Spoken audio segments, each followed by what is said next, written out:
Good evening, friends. If you ask me what's the strangest thing in the world, I think it's all about money.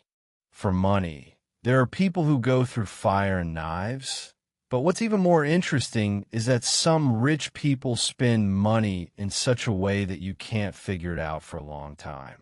Today, in our rainy night chat, we talk about a bizarre job that makes you rack your brains, a good job that allows you to earn money while lying down, but behind it, there's a lot of water. The protagonist of our story is Nickel, a cook who drifts in New York. He's good at cooking, but he's been unemployed for months due to the economic downturn, and every day he's just looking at the job openings in the newspapers. This is the true picture of us ordinary people, isn't it? One step at a time, just to find a stable job. At this point, a job advertisement pops up in a newspaper with strange conditions. A healthy, unmarried, strong-willed woman for a temporary job with good pay. Hey, listen, this is not a job advertisement. It's more like choosing a maid for a wealthy family in ancient times, and it requires a strong character. Our Nickel went there and met the employer, Charlotte. This Charlotte had 4 words written all over her body. I'm not to be messed with. In her 30s, she looks like a porcelain doll, but her eyes are so cold that ice chips can fall off, and her attitude is so arrogant. She came up and asked, "Are you really not married?" Nicole said no. She asked again, "Not even a boyfriend?" The question was a bit offensive, but Charlotte muttered, "There's no best.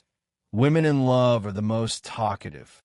You see, this scheming was planned from the very beginning to find someone with simple social connections and a tight tongue. Then Charlotte revealed the job content.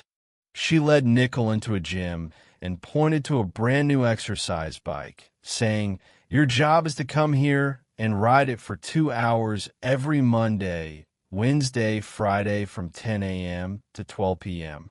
The bike is quite sophisticated. It automatically records your workout time and prints out a small note. That's it.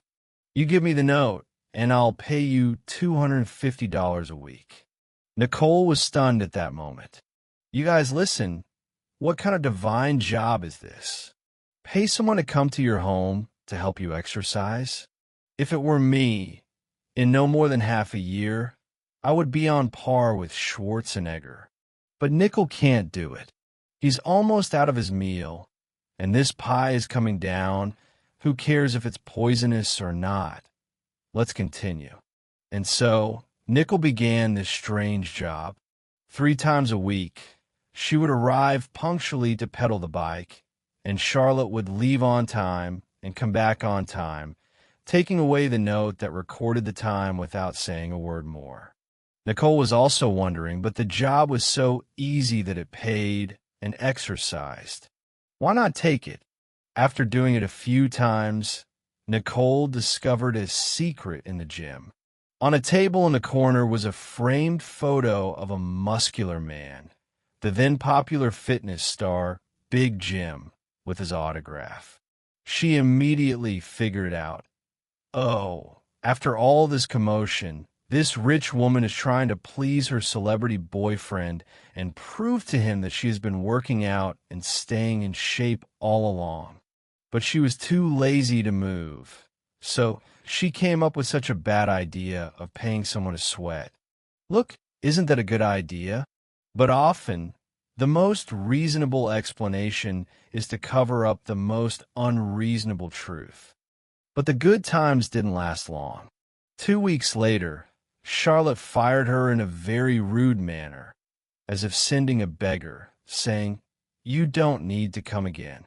Nicole also hated her overbearing manner and took the money and left.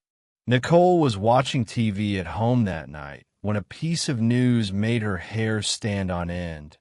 In the apartment building where Charlotte lived, a famous painting was stolen last Friday morning.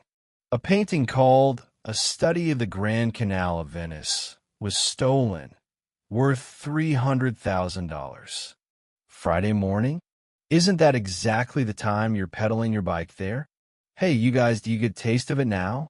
This is interesting. What does Charlotte spend $250 a week on? Not exercise, it's time evidence. It's a perfect alibi. If the police ask her, where were you when the theft happened? She could slap the printed time bar on the table and say, see, I've been exercising at home and haven't gone out even a step. Is that a trick? This is called concealing the truth, using a visible evidence to cover an invisible crime. The more Nickel thought about it, the more he felt something was wrong. 2 days later, the news reported that the police had arrested a painter working in the building because he had a criminal record. Now Nickel couldn't sit still. Wasn't this an injustice to a good person? She picked up the phone and called the police station. It was a detective named Martin who answered the phone. Nickel told him the whole story, and Martin was quite reliable. He first called Big Jim to verify that he didn't know any Charlotte at all. Now the suspicion is even stronger. The next day, Detective Martin brought Nickel to the door. Charlotte, dressed in a bathrobe, opened the door. Her face turned pale as soon as she saw Nicole, but she quickly calmed down and greeted the police with enthusiasm. Have you ever hired this young lady? The policeman asked. No, I've never seen this lady, said Charlotte, without even raising her eyelids. The policeman asked again, I heard you have an autographed photo of Big Jim? Charlotte smiled. Of course not. If you don't believe it, you can come in and search. As it turned out, the house was spotlessly clean, nothing at all. She had dealt with the photos long ago. Now Charlotte was smug. She leaned back on the sofa and bit back, saying that Nicole had made up a story to slander her and was going to sue her. You see, it's the usual practice of the wicked to complain first. Detective Martin is helpless too. There's no evidence. What does the law care about? Witnesses and physical evidence. Now that the witnesses are denied and the physical evidence is destroyed by you, the case has reached a dead end. Just as Nicole was disheartened and about to follow the police, she suddenly stopped and asked the detective a question that would go down in detective history. Officer, sir, must the evidence you talk about be something that can be seen and touched? The question left the detective stunned. The law doesn't stipulate that, but who has ever seen invisible evidence? Nicole laughed and turned her head, calmly asking Charlotte, since you don't admit to having hired me, then the one who exercises 3 times a week is yourself? Charlotte nodded haughtily. Of course. No need to say more. I need to exercise to keep in good shape. Great, then. Could you show us how to exercise right now? Said Nickel. Charlotte's face turned pale all of a sudden. But in front of the police, she had no reason to refuse. So she forced herself to change into a fitness suit and slowly hopped onto the bike that had taken her life. What happened? Our Nickel is used to setting the resistance of the bike to the highest gear when he exercises. How could a spoiled rich lady like Charlotte stand this? I reckon she was out of breath after less than 10 minutes of pedaling and was so exhausted that she rolled her eyes and lay on the handlebars like a puddle of mud, unable to get up. Now, everything is clear. The police took the exhausted Charlotte away.